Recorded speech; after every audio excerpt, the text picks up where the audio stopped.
Okay, so I've cleaned up the code a little bit, and the next part is actually quite straightforward. What we want to do is make this wave decay, and we need to create some kind of a way of attenuating the wave or dampening it down or increasing its strength as it moves along, depending on which way you look at it. So what we're going to do is we're going to use a another math function called power. So we're going to use basically a squared function to create a parametric, or excuse me, a parabolic type of function. So I'm going to go math power. I think that should, well, I'm not saying it, pow. All right. And I always get this thing where a hand's showing up, and every time I click on a number, it disappears. So we're going to feed that range now into as our number, and we're going to create a new number, which is the power, and I'll label it that, in fact.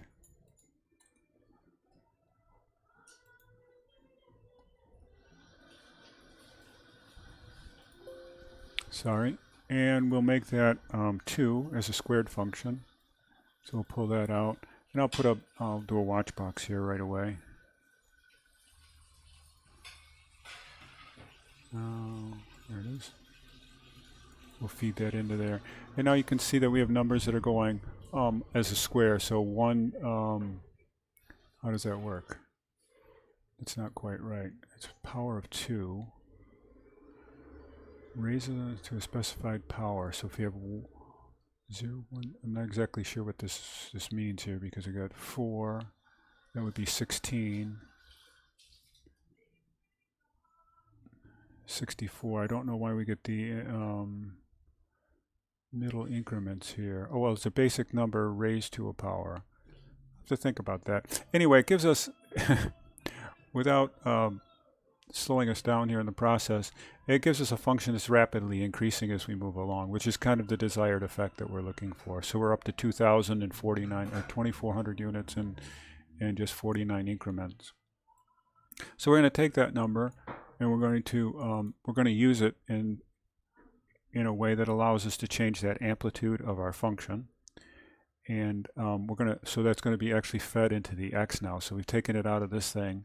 And if I was to plug this into here right now, whatever's going on is way spread out, way too far, happening way too slowly. So we actually need to just figure out some kind of a math function to help us modify what's going on there. So I'm going to create a code block that allows us to do that. So we'll actually write the terms. So we'll call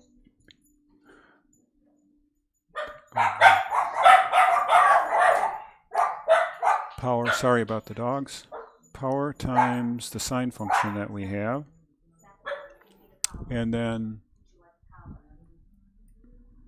we'll put that all in parentheses,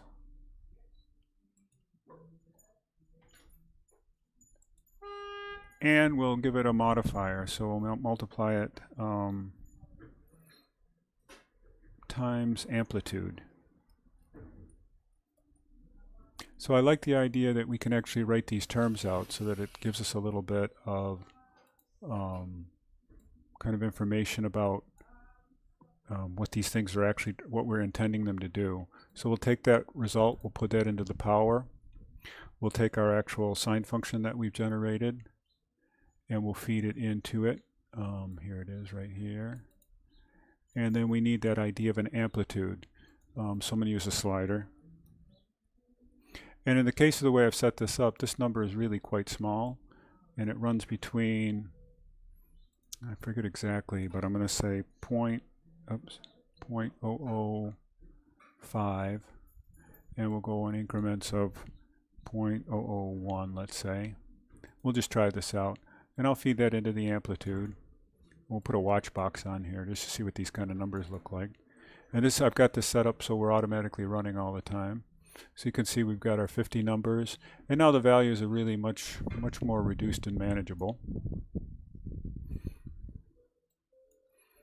So let's go ahead now and feed that into the x and see what happens. And we get a craziness, which is not exactly what I expect. Oh, well, I know the range is staying the same. I'm sorry, I fed it into the wrong thing. This goes into X, and we really want to feed this into Y. There we go. And you can see now how we can actually create this. Let me back off here a little bit. Oh, let's see here. Let me zoom out a little bit. All right. So now we can modify our amplitude, and change the curvature of that file. Now there's one little thing that happens here, and I haven't figured out what's going on wrong with it, but it's not really going to get in the way for what we're trying to do with the project, is we get these little dips at this part of the sine function, and I'm not sure what's collapsing down in here. It's almost like there's noise in that sine wave function. But if anyone's better with math, they might figure out what I'm actually doing wrong. I've noticed that it exists in even a pure sine function, so I'm a little on the confused side there. Anyway, that's enough for this clip. So now you know now you can see I'm going to rename this number slider amplitude.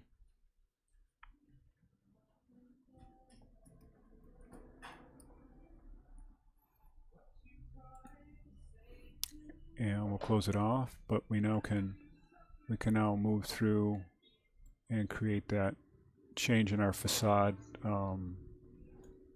curviness.